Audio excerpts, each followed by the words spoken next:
Good morning and welcome to Purpose-Driven Finances, where our focus is helping you use your finances to achieve the purpose and plan for your life. And now here's the host of Purpose-Driven Finances, Allan Malina with Serwus Capital Management. Hey, good morning. This is Allan Malina, your host, Purpose-Driven Finances and President, Serwus Capital Management. You know, I wanted, every time we do this show, I just think of Robin Williams. But, you know, I can't be that because I'm not that funny. And he was funny. But I'm sitting here with my best guy, Rich Roth. How you doing, man? Are you talking Good Morning Vietnam? Good morning, Vietnam! You know, he would just, when I watched that movie, I always wanted to do that. You know, not in Vietnam, but you know. Right. You know, it's funny. You had a little growl going right at the beginning, and I'm thinking, oh, there's wacky DJ guy. Oh, wacky DJ guy, yeah. Traffic and weather together on the nines. All right, yeah. I like that, Rich. You know? Yeah. You folks run a great show here. Don't be that guy. Don't be that guy. Don't be that guy. Mm-mm. But folks, I know you have questions. I've gotten a lot of calls this week about retirement, about investing, about portfolios. Everybody with from people with a lot of money all the way down to somebody who doesn't have much. And just give me a call. I'm here to help you achieve the purpose and plan for your life. What do you tell them, Allan? That don't have a whole lot? Yeah, if you don't have a whole lot of money and they're like, you know, when can I retire? I mean, how do you broach that subject delicately with people? Well, I had a client. It was weird. They were a client, and then they decided not to become a client. Then like 4 or 5 years later, they became a client, and then they became not a client. It was really weird. And the first thing is they said, yes, I'd like Allan, you to do some retirement planning for me. And so I asked them the questions. What does retirement look like? When is, you know, and they're like, we want $100,000 a year. I'm like, okay, how much you got saved? 10,000.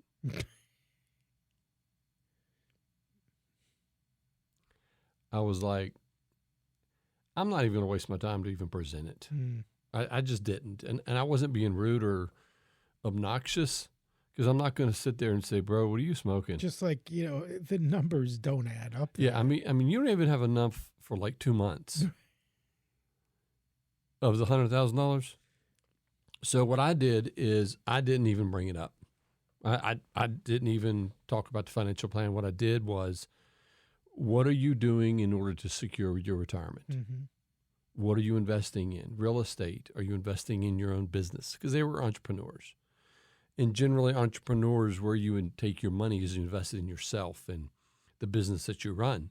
And so my question is, what are you doing to increase your revenue or the profitability of your company? That way you could, if you wanted to, sell it or just make more money.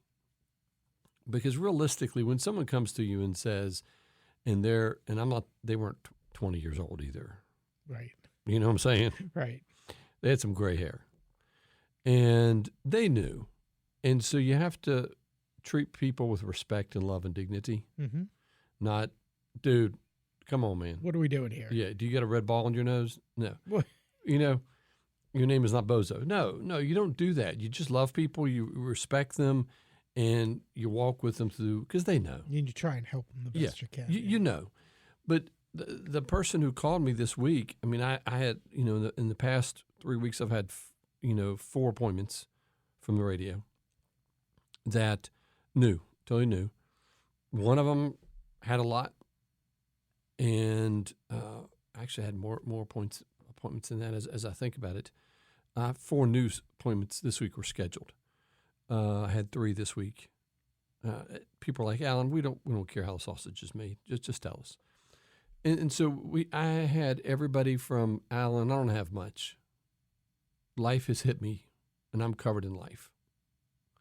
Then I've had other people who are like, Allan, I've had a successful life. I've never really taken the time to analyze what I need to get done. Let's sit down and just talk. I've been successful, but I've really never really analyzed it for me. Then I've had another person who's like, hey, we've saved and we're doing pretty good. Just help us with investments. So the reason I bring it up, Rich, is I want to remind people that I don't have an account minimum. And what I have found is the most trouble, when I was at, if you want to look up where I was at, I'll tell you, I was at Morgan Stanley, then Merrill Lynch.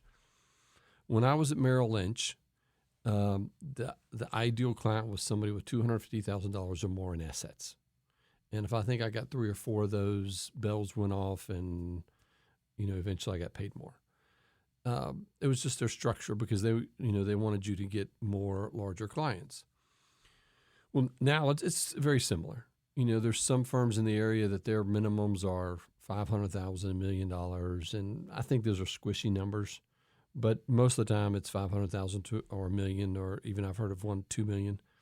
That being said, the reason I don't have an account minimum is what happens if that person who has $10,000 or $15,000 comes to me and says, "Allan, I love your radio show.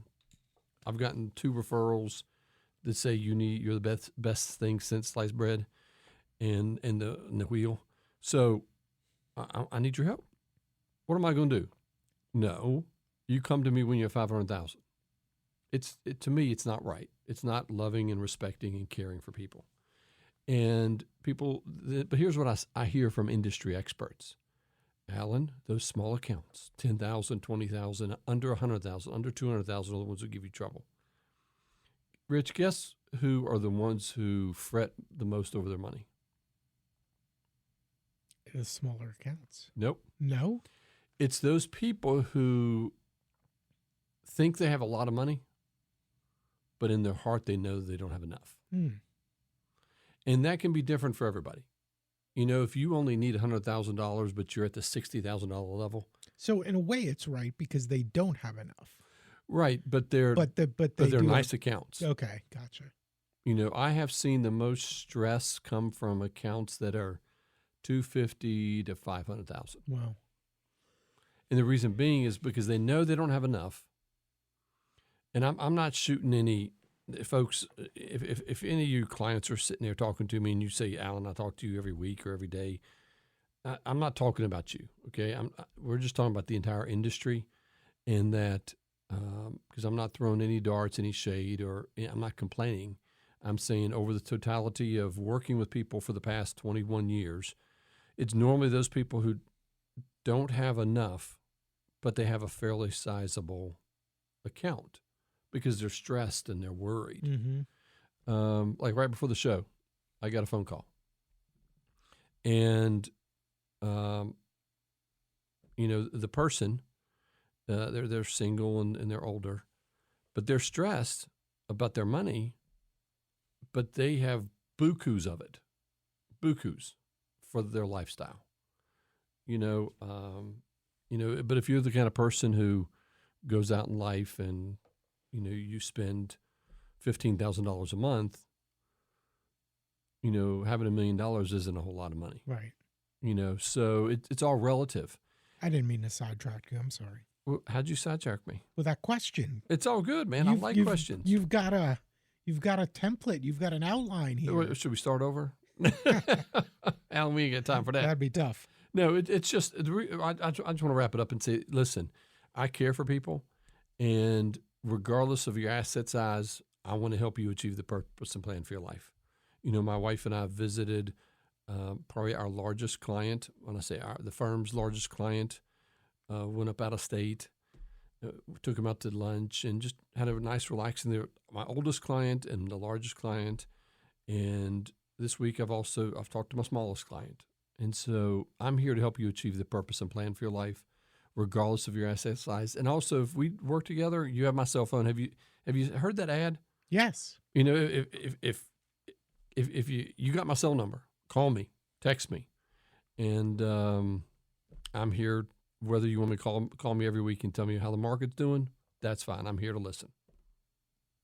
I mean, you said it, and I heard it. You took a call right before the show. I mean, here it is Saturday morning. Right. That's funny, Rich. I did take a call.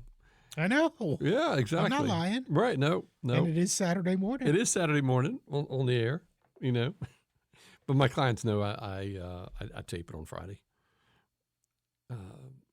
So what you got for me? or what am I supposed to be talking about? I have no idea.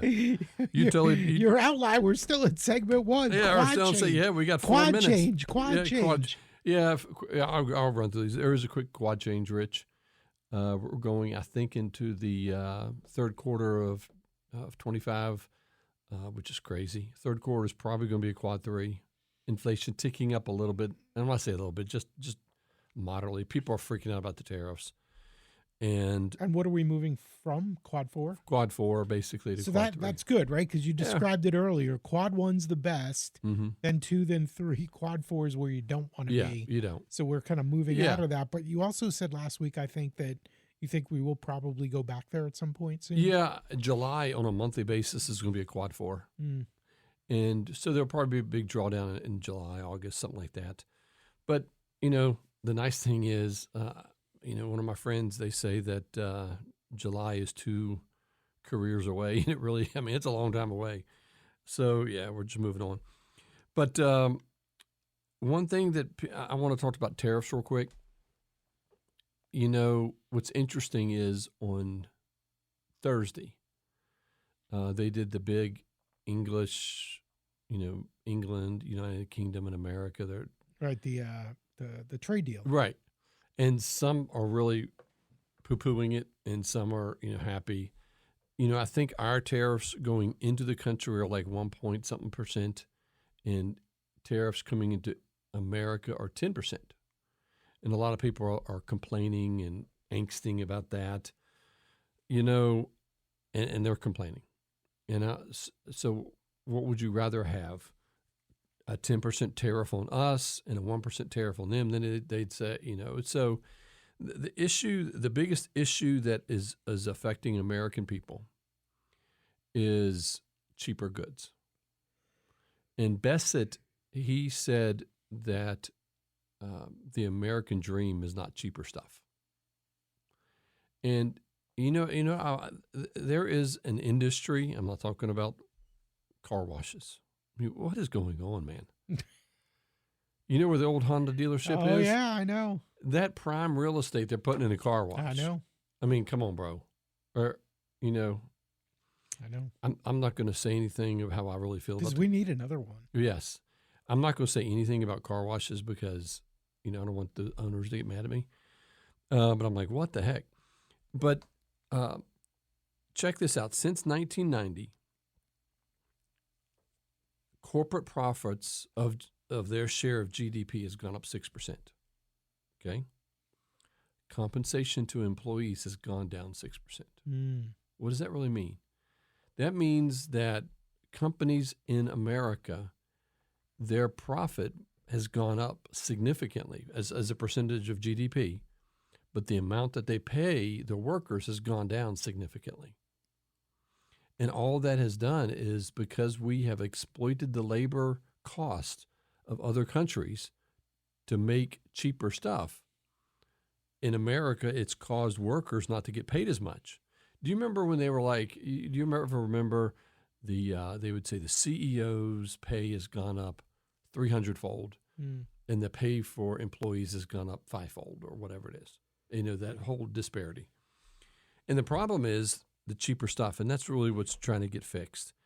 And there's an industry in America that probably wasn't around as prolifically as it is today 50 years ago or even 30 years ago. What do you think it is? Not car washes. Man, you caught me off guard with that one. Well, I figure I repay the favor. Thank you. What's good for the goose is good for the gander. What's the question again? What industry there's a lot of it here in America, but it really wasn't around 30 to 40 years ago. It wasn't around. Mm-hmm. It may have been around a little bit, but not as prolific as it is today. There's actually 2 of them, I would say. I give up. I have no guess. First one is thrift stores. Okay. I wasn't getting that one. Think about it. When you were a kid, did you ever go to a thrift store? Did you even think of a thrift store? And the answer is no. The thrift store would be the dollar store. Now there is Mission Thrift here in Lynchburg. There's I think Salvation Army has one. Goodwill. and the owners of Goodwill are billionaires. Come on, Yeah. it's supposed to be a nonprofit. Come on, Yeah, bro. Come on. I want that pay scale. He must be a Democrat. Oh, I'm sorry. That was out loud. Yes. And the other is storage, real estate storage facilities. See, there are a lot of those popping up now. You know why? Because we as Americans have so much crap in our houses. We're like, we got to go rent something for $500 a month to store our crap. And so that's the biggest issue with tariffs. And people are pitching a fit because they're cheap stuff that they can no longer get. Cheap. They're like, I can't get it into the future. Did you know that TVs are since 1990 are down 90%? In terms of cost? Yeah. They're ridiculously cheap. Oh, yeah. Yeah. So, folks, a couple areas, we've gone over, but, we've gone over before. And you'll do it again. Exactly. I'll just tell you one investment, then we're going to go to a 30-second break. Look at precious metals and their producers. Precious metals and producers. I expect those to continuously go up because in Quad 3 it goes up very well, as does Bitcoin and Ethereum. But that's another story for another day. Stick around, folks. 434-316-0246. Talking about retirement on the flip side of a 30-second break.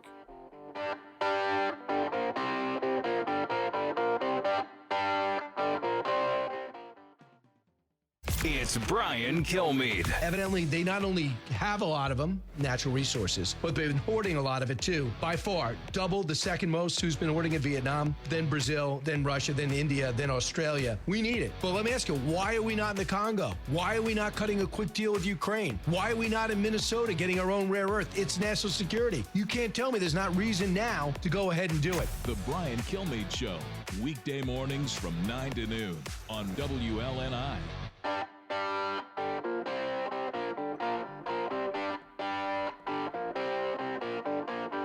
And now, back to Purpose-Driven Finances. Here's Allan Malina with Serwus Capital Management. Hey, good morning again. Hope you got that refill of coffee.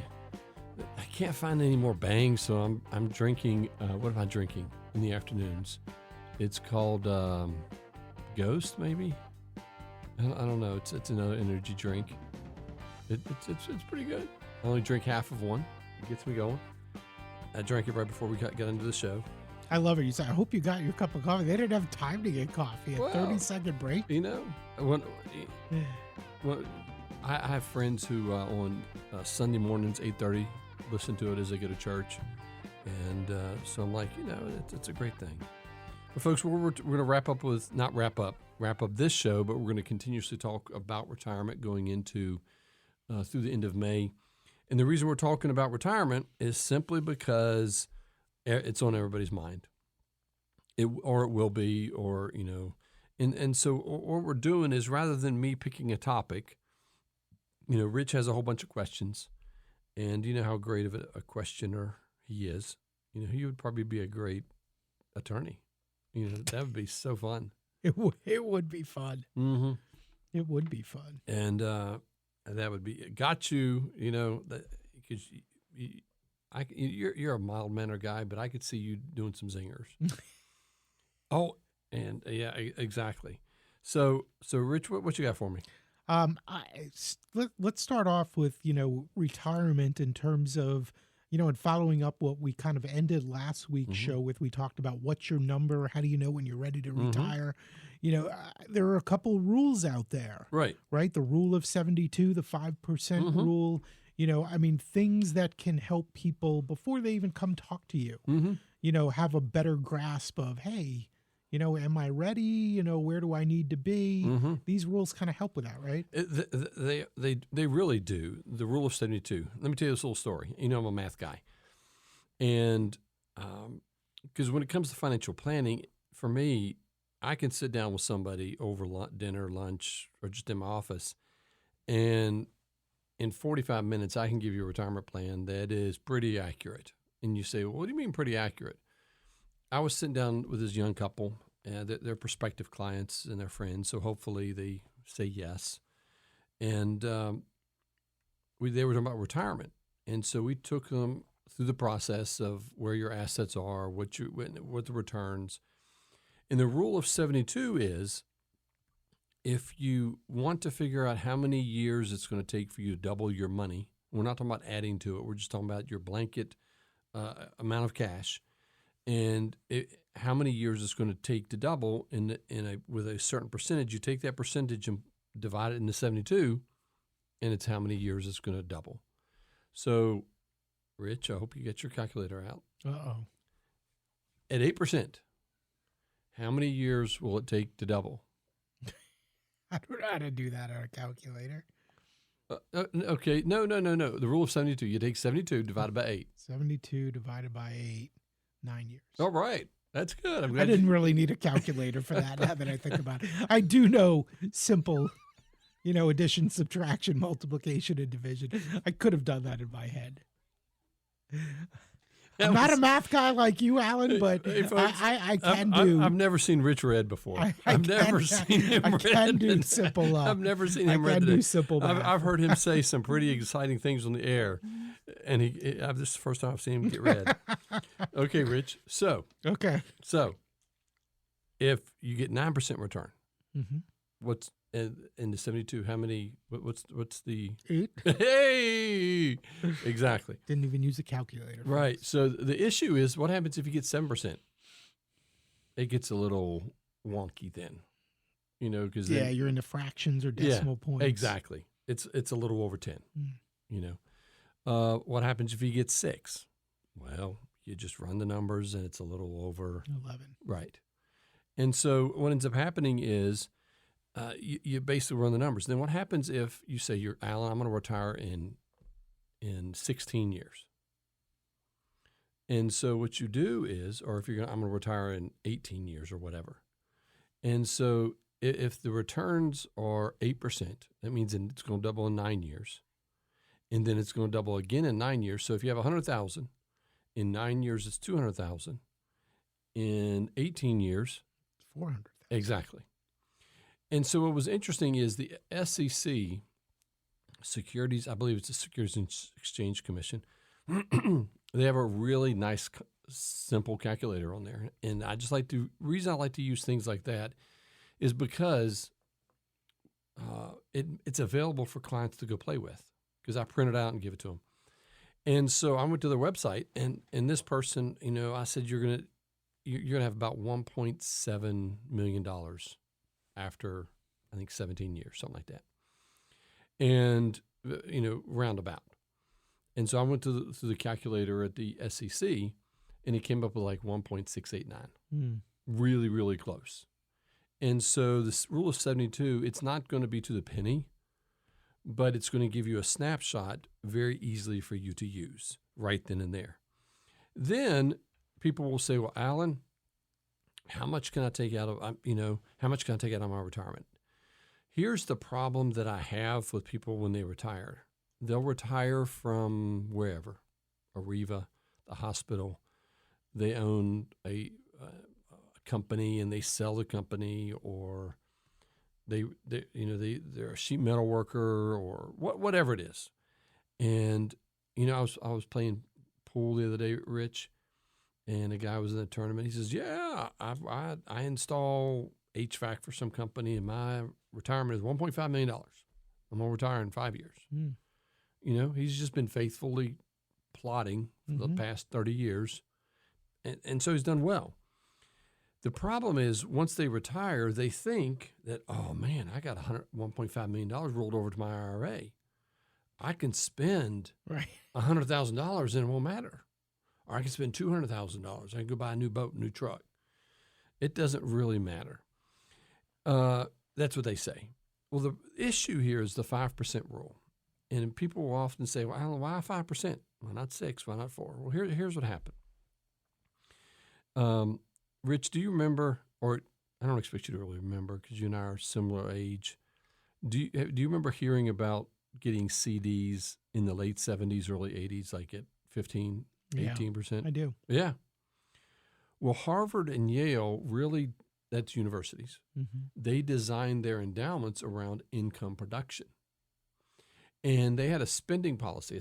A spending policy is exactly what it is. It's a document that says this is the amount we're going to spend, and how much we're going to spend and where it's going to go. Well, their spending policy was all their income that they produced, they just shifted to the university or spent it for whatever they did. The problem with that is in about 1982, 83, the entire economic environment changed from higher interest rates to interest rates going down. And so what ended up happening was you no longer got a CD for 15 or 18%. It started dropping. And so what ended up happening is their investments started going underwater because it was so focused on income production. And so what ended up happening is an endowment that's underwater, they can't spend the money. A lot of people don't realize that. And so if it's underwater, it caused some consternation in the endowment arena. So what they did is, as people at universities do, they do a study and they researched it and did the math and came up with that if they got a decent return, probably 7% or greater per year, that if they spent 5% a year, they'd never run out of money. And so what ends up happening is the fancy math that came from the endowment world trickled down to the retirement world. So if I'm going to use a round number, $1 million. If you have $1 million in your retirement or in your total assets, and you spend 5% of that, that's $50,000. You spread that out into monthly payments. That's a little, I think, $4,000 and $150 or something like that. Right.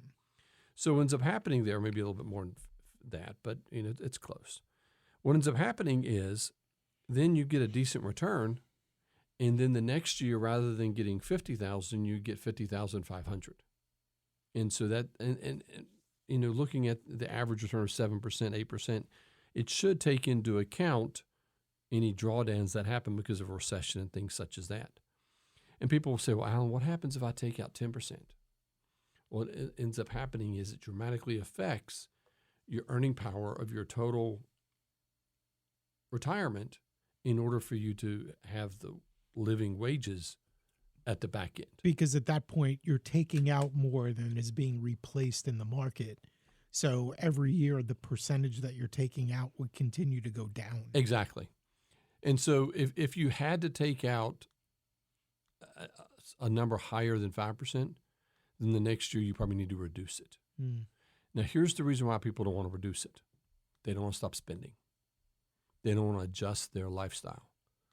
And sadly, retirement is not an inalienable right. I've met folks in Nepal and India that retirement is doing the exact same thing, just doing it slower. And I mean, it's not one of those happy things, but you have to adjust your spending. You have to adjust, your outlook and your goals and your dreams and your desires. So that's the rule of 72 and the 5% rule. I think we got a minute. So what do you want me to tackle? Let's jump on this one. Sustainable investing. What's that future look like? What does that mean? Sustainable investing is, there's an ETF called TAN. Look it up. You talk about getting beat like a rented mule. The entire caravan of mules got beat on that thing. It's wind and solar. And the problem is companies cannot make money through wind and solar. If you don't have government subsidies and government kickbacks or whatever you want to call it, companies just can't make money there. It's so expensive to replace, the environmental problems that you have with it, and it's just an issue. So what will happen is things are going to change. It's going to be more of a shift to natural gas, cleaner oil. I think coal will come back, more nuclear. And I think there's going to be a shift away from solar and wind. But folks, give me a call, 434-316-0246. Go to my website, servuscm.com. Hope you have a blessed weekend, and I look forward to your call this next week. Returns for illustrative purpose. This is not a suggestion to buy, sell, or use a platform. Only will a suggestion occur after a meeting to determine goals, risk tolerance, and time horizons. Investments involve risks and no guarantee of future results.